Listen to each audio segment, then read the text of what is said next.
na-detain si Mr. Morales. Now, he shouldn't have been. Yes. Ang basa ko, he shouldn't have been. Kasi dun sa case sa Supreme Court, yung Lincoln Ong versus the Senate, sabi ng Korte Suprema, panalo dun mostly si Lincoln Ong at saka si Michael.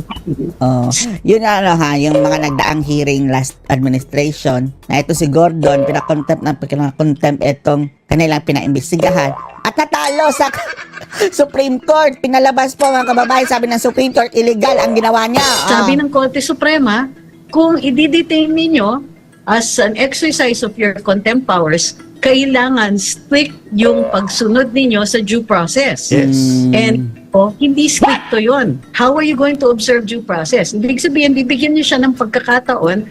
Ito talaga mga tao, ito mga kababayan, abusador. Itong sino Jingo Estrada. Tapos, yung counterpart nila sa lower house, sa Congress,